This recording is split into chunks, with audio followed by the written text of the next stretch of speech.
اعوذ باللہ السمیع العلیم من الشیطان الرجیم بسم اللہ الرحمن الرحیم اللہ لا الہ الا هو الحی القیوم لا تأخذه سنة ولا نوم له ما في السماوات وما في الأرض من ذا الذي يشفع عنده إلا بإذنه يعلم ما بين أيديهم وما خلفهم ولا يحيطون بشيء من علمه إلا بما شاء وسع كرسيه السماوات والأرض ولا يؤوده حفظهما وهو العلي العظيم صدقت یا رب العالمین۔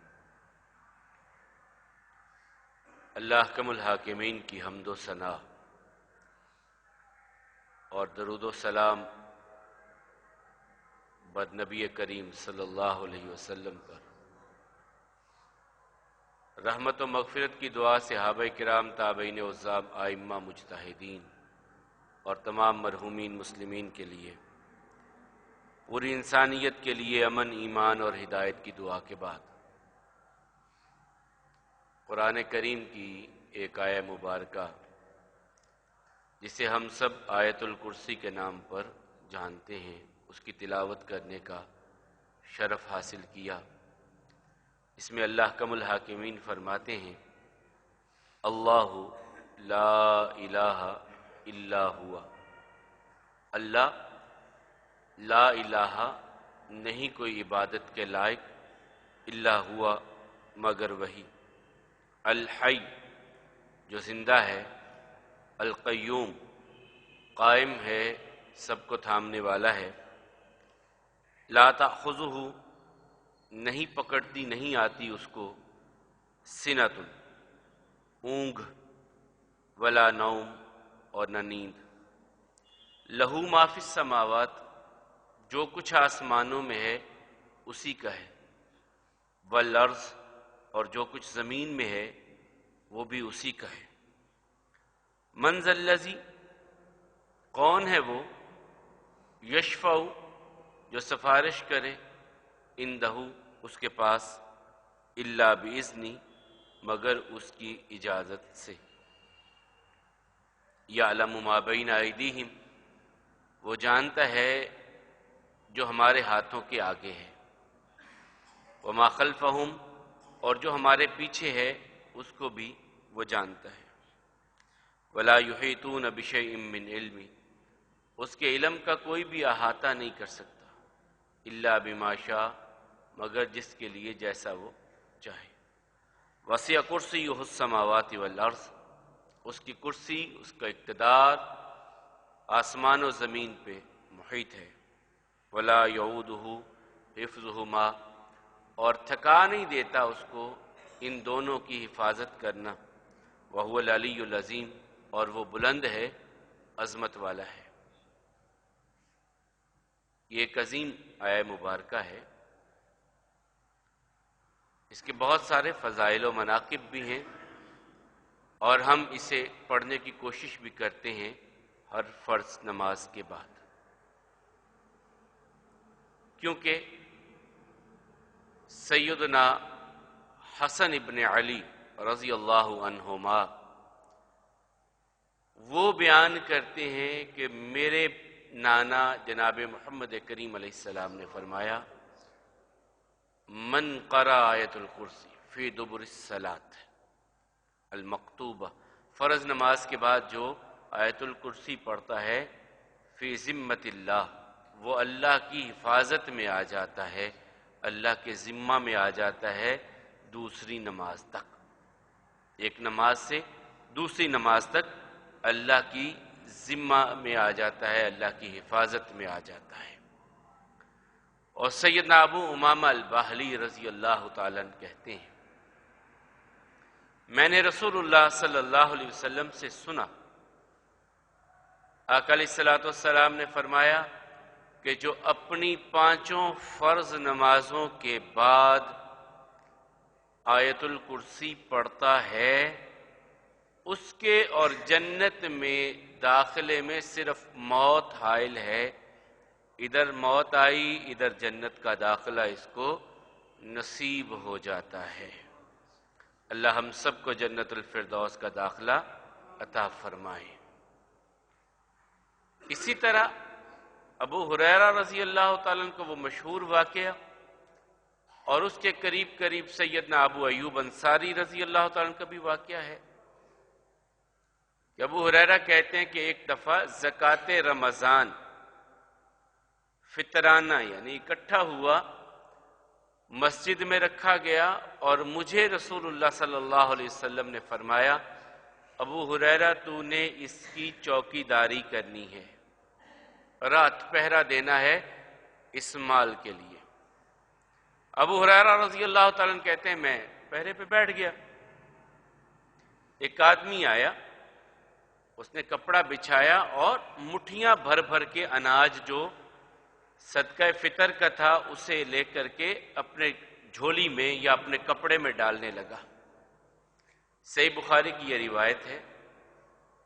جھولی میں ڈالنے لگا تو میں نے اسے پکڑ لیا اور اسے کہا کہ میں تجھ کو رسول اللہ صلی اللہ علیہ وسلم کے پاس لے کے جاؤں گا، تو صدقہ فطر کا مال اکٹھا کر کے لے کے جا رہا ہے۔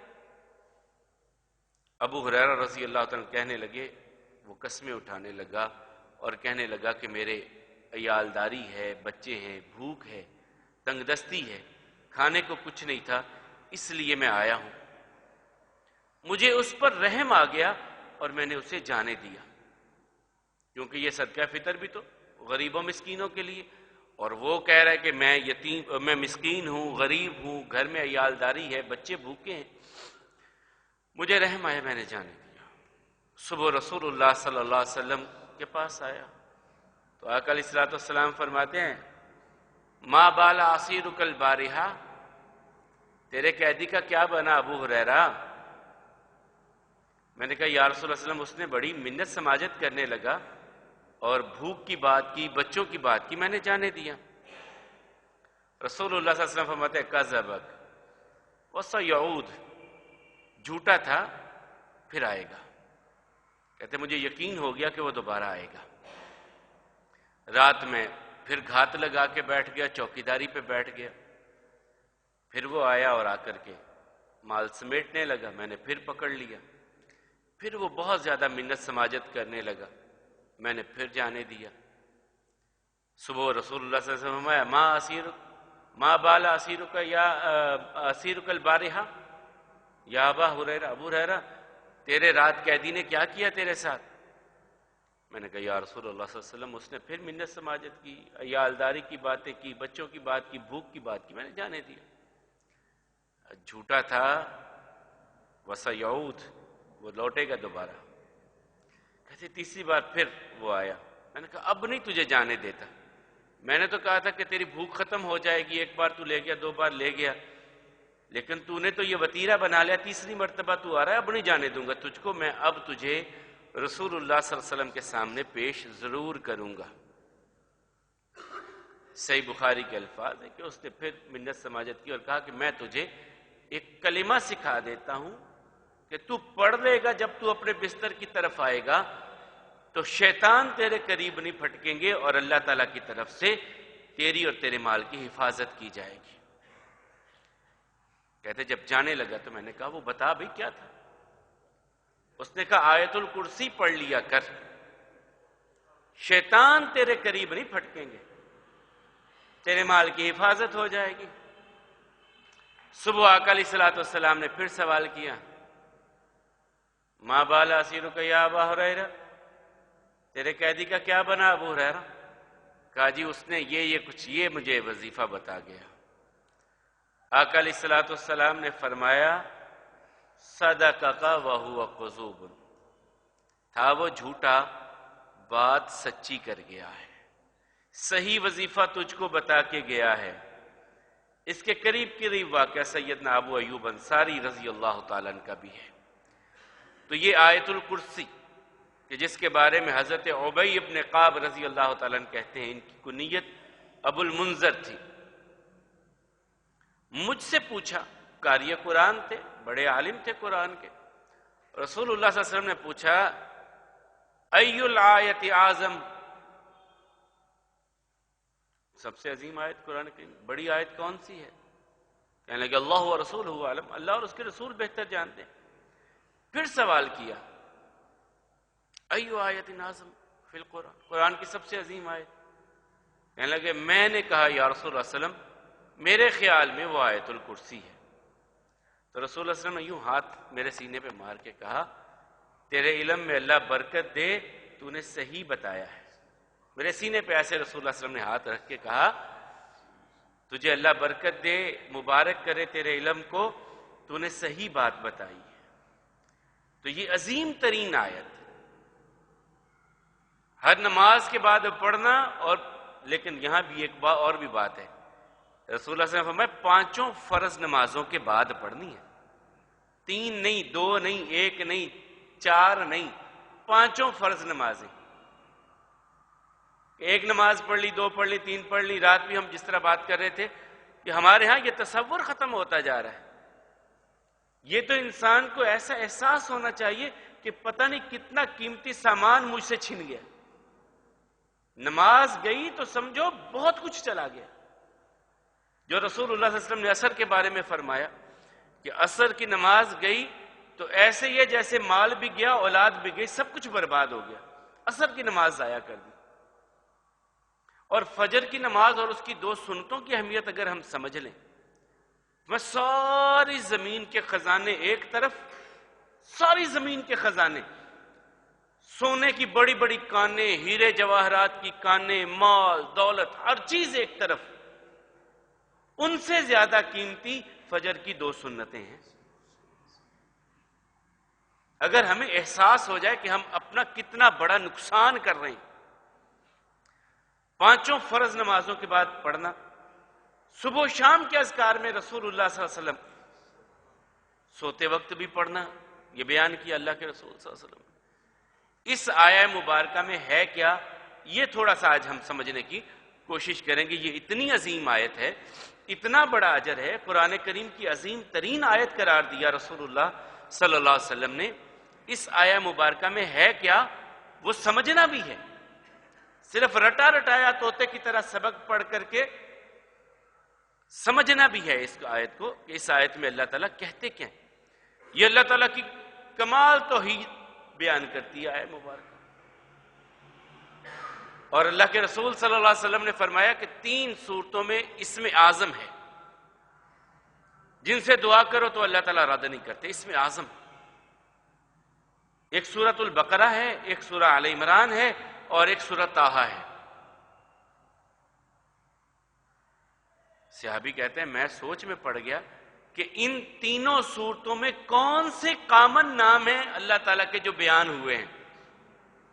غور و فکر کرنے لگے صحابی، کہتے سوچتے سوچتے میرے ذہن میں یہ آئی اللہ لا الہ الا هو الحی القیوم، اور یہی سورہ آل عمران کی پہلی آیت الف لام میم اللہ لا الہ الا هو الحی القیوم، اور سورہ طٰہٰ میں وانت الوجوہ للحی القیوم، وہاں بھی حی القیوم کا تذکرہ آ گیا۔ کہتے ہیں پھر میرے ذہن میں آیا کہ جو اسم اعظم ہے جس سے اللہ دعاؤں کو رد نہیں کرتے وہ یہی ہے، اس میں ہے اللہ لا الہ الا هو الحی القیوم۔ یہ جو ہے اللہ لا الہ الا ہوا، یہ 8 مرتبہ قرآن کریم میں آیا مبارکہ آئی، 8 جگہ پہ اللہ تعالیٰ نے یہ تذکرہ کیا ہے اللہ لا الہ الا هو الحی القیوم، اللہ لا الہ الا ہوا، 8 مرتبہ اس کا تذکرہ کیا ہے قرآن کریم میں اللہ تعالیٰ نے۔ یہاں پر بھی ہے سورہ آل عمران میں، سورہ نساء میں، توبہ میں، عنکبوت میں، سورہ نمل میں، یہ تذکرے اللہ تعالیٰ نے بار بار، اور 26 جگہ پہ یہ آیہ مبارکہ آئی ہے لا الہ الا ہوا، 26 مرتبہ اللہ تعالیٰ نے اس کا تذکرہ قرآن کریم میں کیا، اور یہ آغاز ہے ہر پیغمبر کی دعوت کا، ہر نبی کی دعوت کا آغاز ہے۔ جب بھی کسی قوم کی طرف کسی پیغمبر کو اللہ تعالیٰ نے مبعوث کیا کہ آپ کو ہم نبوت اور رسالت عطا کر رہے ہیں، اپنی قوم کو واعظ کیجئے، تو ان کا پہلا واعظ یہ ہوتا تھا قولوا لا الہ الا اللہ ما لکم من الہ غیرہ، اس کے سوا کوئی معبود نہیں ہے، آ جاؤ اس کے در پہ جھک جاؤ۔ وما ارسلنا من قبلک من رسول الا نوحی الی انہ لا الہ الا انا فاعبدون۔ اے محمد صلی اللہ علیہ وسلم، ہم نے آپ سے پہلے جتنے رسول بھیجے، جتنے پیغمبر بھیجے، ان کی طرف ہماری پہلی وحی اس چیز کی تھی، ان کی طرف پہلا پیغام ہی یہ تھا کہ لوگوں کو جا کر کے یہ بتا دو کہ لا الہ الا اللہ، اس رب رحیم و کریم کے سوا کوئی اور ذات نہیں ہے جس کے سامنے جھکا جا سکے۔ اپنی کمروں کو، اپنے چہروں کو کسی کے آگے جھکانا ہے تو وہ ایک ذات ہے۔ یہ ہر پیغمبر کی دعوت ہے، ہر نبی کا پیغام ہے، اور محمد الرسول اللہ صلی اللہ علیہ وسلم کا بھی یہ پیغام۔ کیا کہا تھا سب سے پہلا واز؟ یوں کوہ صفا پہ کھڑے ہوئے، کوہ صفا پر کھڑے ہو کر کے کہتے ہیں، اے میری قوم، یا بنی عبد مناف، اکٹھے ہو گئے سارے، وا صباحا، سب اکٹھے ہوئے۔ تو اس وقت رسول اللہ صلی اللہ علیہ وسلم نے فرمایا، اگر میں تم کو کہوں اس پہاڑ کے دوسری طرف سے ایک لشکر آ رہا ہے جو تم کو تہ و تیغ کر دے گا، مانو گے؟ کہا جی بالکل مانیں گے، نہ ماننے کی تو کوئی بات ہی نہیں ہے۔ ما جربنا علیک الا صدقا، 40 سال آپ نے گزارے ہیں، کبھی ہم نے آپ کی زبان سے جھوٹ سنا ہی نہیں، جب سنا سچ سنا۔ تو رسول اللہ صلی اللہ علیہ وسلم فرماتے ہیں، اے میری قوم، قولوا لا الہ الا اللہ تفلحوا تملک العرب والعجم، اے میری قوم لا الہ الا اللہ کہہ دو، کامیاب ہو جاؤ گے، فلاح پا جاؤ گے۔ فلاح تو آخرت کی، دنیا میں کیا؟ تملک العرب والعجم، تم عرب و عجم کے مالک بن جاؤ گے۔ یہ لا الہ الا اللہ اتنا بھاری جملہ ہے، اتنا بھاری کلمہ ہے کہ جس کے بارے میں رسول اللہ صلی اللہ علیہ وسلم فرماتے ہیں، الایمان بضع و سبعون شعبہ، 70 سے اوپر ایمان کی حصے ہیں، شاخیں ہیں۔ اعلیٰ قول لا الہ الا اللہ، سب سے اعلیٰ ایمان کا درجہ یہ کہنا ہے کہ لا الہ الا اللہ، یہ سب سے اعلیٰ درجہ ہے، یہ قول زبان پہ۔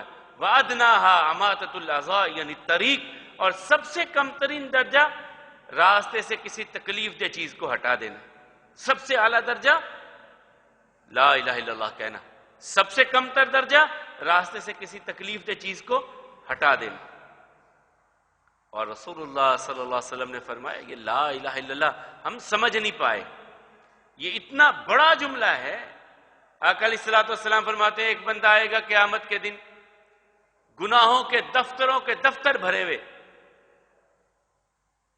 دفتروں کے دفتر گناہوں کے بھرے رکھ دیے جائیں گے، وہ مایوس ہو جائے گا، اب کیا میرے پاس نیکی تو کچھ ہے ہی نہیں۔ تو اللہ تعالیٰ کہیں گے، ایک تیرا عمل ہمارے پاس ابھی محفوظ ہے، ایک چھوٹی سی چٹ، ایک پرچی، اتنے دفتر گناہوں کے ایک چھوٹی سی پرچی کیا کرے گی اس کو؟ لیکن جب وہ اعمال کے ترازو میں رکھی جائے گی، گناہوں کے پلڑے ہلکے ہو جائیں گے اور وہ بھاری ہو جائے گا، وہ پرچی ہوگی لا الہ الا اللہ۔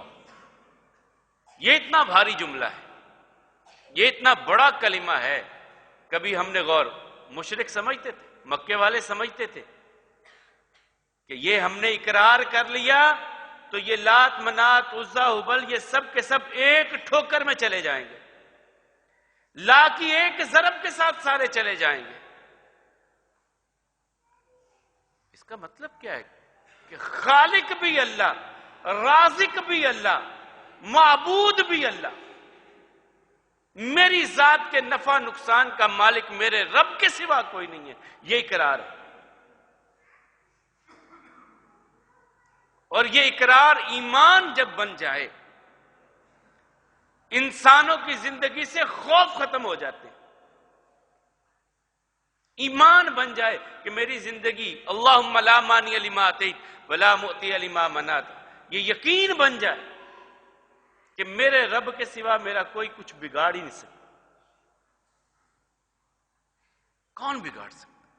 مجھے فائدہ دیتا ہے تو میرا رب، میری زندگی کے معاملات میرے رب کے پاس، عبادت اسی کی. یہی بات رسول اللہ صلی اللہ علیہ وسلم نے جب خواجہ ابو طالب کے پاس مکہ کے لوگ مل کر کے آئے اور کہا آپ کا بھتیجا ہمارے معبودوں کو بہت کچھ کہتا ہے، منع کیجئے، روکیے اپنے بھتیجے کو. تو عقیل کو بھیجا، مسند احمد کی روایت، عقیل کو بھیجا، جاؤ محمد صلی اللہ علیہ وسلم کو بلا کر کے لاؤ. بلا کر کے لایا گیا. بھتیجے لوگ میرے پاس آئے ہیں یہ شکایت لے کر کے. کہا چچا جان میں ایک کلمے کی دعوت دیتا ہوں ان کو، ایک کلمے کی دعوت، جس پر جمع ہو جائیں، اکٹھے ہو جائیں، عرب و عجم کے مالک بھی بن جائیں گے اور ان کو دنیا کے دیوتاؤں سے نجات بھی مل جائے گی. کتنے دیوتا بنا کر کے بیٹھتے، ادھر بھی فلاں دیوتی، فلاں دیوتا، فلاں دیوی، فلاں دیوتا، فلاں کرنی والے، فلاں دھرنی والے، فلاں یوں کرنے والے، فلاں یوں کرنے والے. لا الہ الا اللہ کی میں دعوت لے کر کے آیا ہوں، اور اگر اس کے بارے میں یہ رکاوٹ کھڑی کریں تو میرے ہاتھ پہ چاند سورج بھی لا دیں تو میں تو رکنے والا اس سے نہیں ہوں. لا الہ الا اللہ کی دعوت تو ہوتی رہے گی. کسی کو پسند آتی ہے تب بھی، نہیں پسند آتی تب بھی لا الہ الا اللہ کا پیغام تو جاری رہے گا. یہ چاہتے ہیں میں کمزور پڑ جاؤں، ڈھیلا پڑ جاؤں، تو یہ ڈھیلے ہو جائیں گے. میں اللہ کی توحید کے بارے میں ڈھیلا نہیں ہو سکتا، اس کی وحدانیت کے بارے میں کمپرومائز نہیں ہو سکتا. میری ذات کو جو کہنا ہے کہہ لو، میری ذات پہ جو کچھ کر سکتے کر لو، لیکن اللہ کی توحید پہ کمپرومائز نہیں.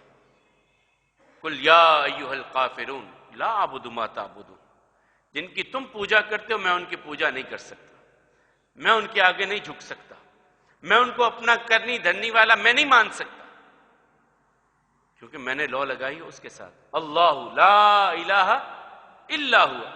اور یہی بات اللہ تعالیٰ نے کہی وَإِن تَوَلَّوْا فَقُلْ حَسْبِيَ اللَّهُ لَا إِلَٰهَ إِلَّا هُوَ. اے میرے پیغمبر کہہ دیجئے اگر یہ سارے پھر بھی جائیں تو آپ کہہ دیجئے میرا بھروسہ، میرا توکل میرے رب کی ذات پہ ہے کہ جس کے ساتھ کوئی اور معبود ہے ہی نہیں، کوئی اور معبود نہیں ہے اس کے ساتھ. 8 مرتبہ اللہ تعالیٰ نے یہ آیہ مبارکہ قرآن کریم میں بیان کی. 8 مرتبہ. اللہ کی بات تو ایک مرتبہ بھی، 8 دفعہ اس بات کو دہرایا ہے کہ اللہ لا الہ الا ہوا. اللہ کے اس کے سوا کوئی عبادت کے لائق نہیں ہے. وہ عبادت آپ کے قول کی ہے، آپ کے فعل کی ہے، آپ کے مال کی ہے، کسی قسم کی عبادت ہے اللہ کے سوا نہیں. یا تصور تو لائیے، التحیات للہ والصلوات والطیبات، میری قولی فعلی بدنی ساری عبادتیں اللہ کے لیے. اور دوسرے معنی میں کیا ہے؟ قل ان صلاتی ونسکی ومحیای ومماتی للہ رب العالمین. آپ اعلان کرتے ہیں ان صلاتی میری نماز، ونسکی میری قربانی، ومحیای میری زندگی، اور میری موت للہ رب العالمین، اللہ ہی کے لیے ہے. یہ تصور، الہ کا تصور، معبود کا تصور جتنا آپ کے ذہنوں میں کلیئر ہوگا کہ ہمارا خالق مالک ایک ہے، وہی عبادت کے لائق ہے، اس کے سوا کسی کے لیے نہ رکوع ہے، نہ سجدہ ہے، نہ نظر ہے، نہ نیاز ہے. یہ راسخ کیجئے توحید کے سب کو اپنے اندر، جسے محمد رسول اللہ صلی اللہ علیہ وسلم سے لے کر کے آدم علیہ السلام تک ہر نبی، ہر پیغمبر نے اپنی قوم کو یہی سبق، یہی درس دیا. آپ کی زندگیوں میں مشکلات، پریشانیاں، تنگیاں وہ اللہ کے حکم سے دور ہوتی. اور جب آپ اللہ پہ بھروسہ کر لیتے ہیں، توکل کر لیتے ہیں، آپ یقین کامل کر لیتے ہیں، پھر بڑی سے بڑی مشکلات بھی لمحوں میں آپ سے دور ہوتی ہیں. تھوڑا سا تصور کیجئے، ایک اکیلا فرد اور مقابلے میں پوری قوم. ایک شخص مقابلے میں پوری قوم ایک طرف اور اکیلا فرد ایک طرف. قوم غصے میں آتی ہے، بادشاہ وقت جلال میں آتا ہے، مذہبی اجارہ دار زبانوں سے آگ اگلتے ہیں. خذوا وحرقوا وانصروا آلہتکم ان کنتم فاعلین. پکڑو اس کو، یہ ہمارے دیوی دیوتاؤں کا گستاخ ہے. مذہبی قیادت زبانوں سے شعلے اگلتی ہے. یہ ایک اکیلا ابراہیم، خذوا، پکڑو پکڑو اس کو، وحرقوا، آگ لگا دو اس کو، وانصروا آلہتکم، اپنے معبودوں کی مدد کرو جو کل تک تمہارے مددگار تھے، آج انہیں تمہاری مدد کی ضرورت پڑی ہے. ابراہیم کو آگ لگا کر کے اپنے معبودوں کی مدد کرو، اپنے اس نظریے کی مدد کرو جس نظریے پہ تمہارے باپ دادا تھے. یہ ایک نیا نظریہ لے کر کے آ گیا کہ اللہ کے سوا کوئی اور نہیں ہے. پکڑو اس کو. ابراہیم علیہ السلام کے پائے ثبات میں کوئی لغزش نہیں آئی، قدم ڈگمگائے نہیں، ذہن میں کوئی مرغوبیت نہیں آئی ان کی کہ ساری قوم اکیلا میں کیا کر لیں گے. کہا جو تم سے بناتا ہے کر لو، جو کچھ تم کر سکتے ہو، لیکن میں انی وجہت وجہی للذی فطر السماوات والارض حنیفا وما انا من المشرکین. میں نے اپنا چہرہ اب رب کے سامنے جھکایا ہے، اسی کی طرف متوجہ کیا ہے، اور میں اب شرک کرنے والا نہیں ہوں اس کے ساتھ. قوم نے سارا کچھ کر لیا، بڑا علاؤ بھی روشن کیا، لیکن ایک جملہ حسبی اللہ ونعم الوکیل. لمحوں میں اللہ نے ساری مشکلات کو کہا. ہم نے کہا اے آگ تیرا کام تو جلانا ہے، لیکن ہم تم کو حکم دیتے ہیں یا نار کونی بردم و سلاما علی ابراہیم، میرے ابراہیم کے لیے امن والی، سلامتی والی، ٹھنڈی ہو جا. توکل اللہ پہ، بھروسہ اللہ پہ. کہاں وہ واقعہ یاد آیا؟ غزوہ ذات الرقاع والا، رسول اللہ صلی اللہ علیہ وسلم کا مشہور واقعہ آپ سنتے ہیں. صحابہ کرام نکلے، جوتے بھی نہیں تھے، پاؤں پہ کپڑے لپیٹے ہوئے ہیں گرمی کی شدت میں، اسی لیے اسے ذات الرقاع کہا جاتا ہے. چیتھڑے کپڑے لپیٹے ہیں پاؤں پہ، ریت گرم ہے، چلنا مشکل ہے، کپڑے لپیٹ کر کے سفر کریں، جوتے میسر نہیں ہیں. غزوے سے واپسی پہ رسول اللہ صلی اللہ علیہ وسلم دوپہر میں ایک جگہ پہ آرام کرنے کے لیے رکے، تلوار اتاری اور درخت پہ لٹکا دی اور خود آرام کرنے لگے. ایک مشرک دیکھ رہا تھا، آیا، آ کر کے تلوار کو اتارا اور رسول اللہ صلی اللہ علیہ وسلم کو جگایا، اور جگا کر کے کہنے لگا خوف محسوس ہوا، ڈرے؟ تلوار پکڑی ہاتھ میں رسول اللہ صلی اللہ علیہ وسلم کی، اور رسول اللہ صلی اللہ علیہ وسلم کو جگا کے کہتا ہے مجھ سے ڈرے؟ کہا نہیں، میں تو نہیں ڈرا. کہا آپ کو من یمنعک منی، مجھ سے آپ کو کون بچائے گا؟ کہا اللہ. اب یوں ہاتھوں میں لغزش آئی ہے، کانپے ہاتھ، کہ خوف بھی نہیں ہے اور یقین بھی ایسا، توکل بھی ایسا ہے. تلوار گر پڑی، پکڑ لی. کہا اب بتا تجھے کون بچائے گا؟ کہا جی آپ بہت اچھے ہیں، آپ بہت اچھے ہیں. ایمان لاتا ہے، کہتا ہے اشہد ان لا الہ الا اللہ وان محمد عبدہ ورسولہ؟ کہا نہیں، یہ نہیں کہتا، لیکن آپ اچھے ہیں، مجھے جانے دیجیے. کہا چل جا، چلا جا. جانے دیا. اب جب قوم کے پاس گیا، کہا ان جیسا بہتر انسان میں نے زندگی میں نہیں دیکھا جیسے محمد رسول اللہ صلی اللہ علیہ وسلم. تو واز کا آغاز لا الہ الا اللہ سے. مکہ کے 13 سال اللہ کی وحدانیت، وہاں پہ بڑی بڑی لوگ آ رہے ہیں کہ تھوڑا سا کمپرومائز کر لیں، تھوڑا سا کمپرومائز کر لیں توحید کے بارے میں. یہ جو ہمارے اتنے 360 سجائے ہم نے، ان کو کچھ مقام دے دیں اپنی دعوت میں. کہا یہ ممکن نہیں ہے. اللہ کی وحدانیت بھی ہو اور اس کے ایسوسیٹ پارٹنر بھی بنائے جائیں، یہ ممکن نہیں. اسی لیے لکم دینکم ولی دین، تمہارے لیے تمہارا دین ہے، میرے لیے میرا دین ہے. اور میرا دین کیا ہے؟ اللہ لا الہ الا ہوا، کہ اللہ کے سوا کوئی دوسرا ایسا نہیں ہے کہ جس کے آگے جھکا جا سکے۔ غسان سے آئے صحابی، غسان شام، یعنی شام سے واپس آئے سفر کر کے، تجارت کا سامان لے کر کے وہاں سے واپس پلٹے، اور یہ غسان جو ہے یہ شام رومن امپائر کا حصہ تھا، یہاں پہ عیسائی سلطنت کا اثر رسوخ تھا۔ وہاں بڑے بڑے امیروں کو، بڑے بڑے ان کے جو رئیس ہوتے یا چودھری ہوتے، ان کو سجدہ کرتے، جھکتے ان کے سامنے، کورنش بجا لاتے۔ صحابی آئے کہا یا رسول اللہ، وہ تو دنیا کے چھوٹے چھوٹے حکمران ہیں، چھوٹے چھوٹے مالدار لوگ ہیں، اور ان کو سجدہ کرتے ہیں، آپ ہم کو اجازت دیں ہم آپ کو سجدہ کریں، آپ کے سامنے جھکیں۔ تو اللہ کے رسول صلی اللہ علیہ وسلم نے کیا فرمایا؟ یقیناً میرا، آپ کا، ہم سب کا یقین ایمان کیا ہے کہ کائنات میں محمد رسول اللہ صلی اللہ علیہ وسلم سے اعلیٰ افضل مقام میں، مرتبے میں، اللہ کی مخلوقات میں رسول اللہ صلی اللہ علیہ وسلم کا مثال کوئی نہیں ہے، ان کی مثل و مثال ہی نہیں ہے۔ اللہ کی مخلوق میں رسول اللہ صلی اللہ علیہ وسلم کی مثال کوئی ہے ہی نہیں، نہ ان سے پہلے نہ ان کے بعد، ہو ہی نہیں سکتا کوئی ایسا۔ وہ عظیم ترین پیغمبر کہتے ہیں کہ سجدہ اللہ کے سوا کسی کے لیے نہیں ہے، یہ عبادت ہے، اور عبادت اللہ کے سوا کسی کی نہیں ہے۔ تو اب اگر ہم کسی کے آگے کریں، تعظیم کے نام پہ کریں، تکریم کے نام پہ کریں، یا کسی بھی نام پہ کریں، صحابہ کرام نے تعظیم کے نام پر کرنا تھا نا، تکریم کے لیے ہی کرنا تھا، لیکن اللہ کے رسول صلی اللہ علیہ وسلم نے کہا نہیں، یہ نہیں ہو سکتا۔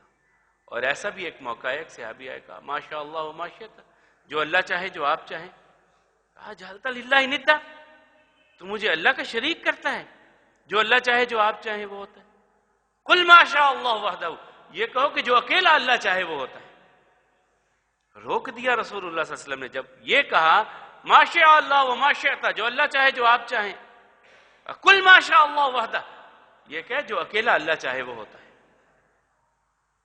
اسی آیت الکرسی کے حوالے سے انشاءاللہ ہم آگے بھی اس کا، ابھی تو صرف ایک جملے پہ وہ 8 مقامات جہاں پہ اللہ لا الہ الا ہوا آیا ہے، وہ انشاءاللہ اگلے جمعے، اور اسی طرح حی القیوم، اور آگے میں انشاءاللہ اس کے معاملے بیان کرتے چلے جائیں گے۔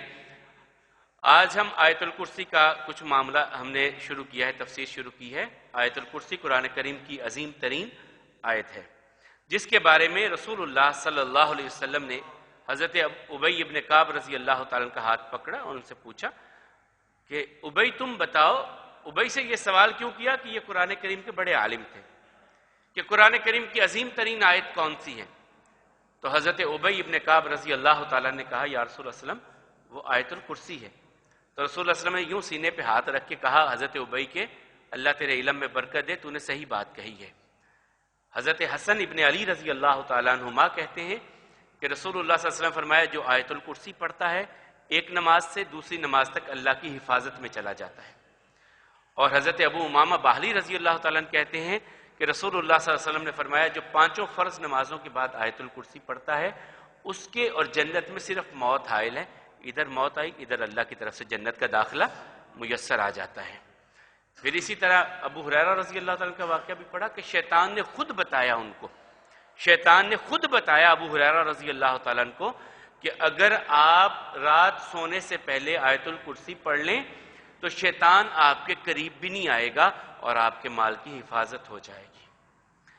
وہ آیت الکرسی جس کے بارے میں اتنے فضائل بیان کیے گئے ہیں، اس کے ترجمے اور مفہوم کی طرف ہم آئے تھے کہ ہم نے انشاءاللہ پڑھنی تو ہے اور پڑھتے بھی ہیں الحمدللہ، اللہ تعالیٰ سب کو توفیق دے، تو جو پڑھتے ہیں اللہ ان کا قبول فرمائے۔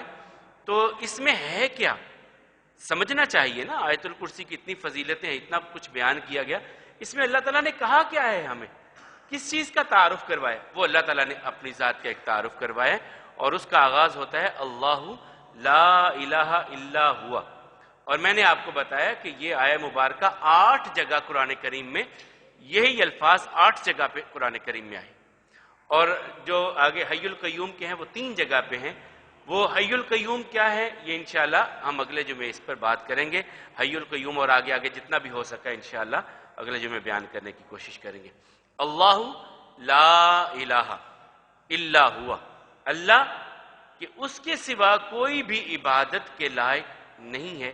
وہ آپ کے مال کی عبادت ہے، آپ کی زبان کی عبادت ہے، آپ کے اعمال کی عبادت ہے۔ اللہ کے سوا کوئی بھی ذات ایسی نہیں ہے جس کی عبادت کی جا سکے۔ اللہ حکم الحاکمین ہم سب کو اپنی خالص عبادت کی طرف لے آئے۔ ہماری زندگی میں جو کمی ہے، کوتاہی ہے، اپنے فضل اپنی رحمت سے ہم سب کو معاف فرمائے، ہم سب کو اپنے ہی در پہ جھکنے والا بنائے۔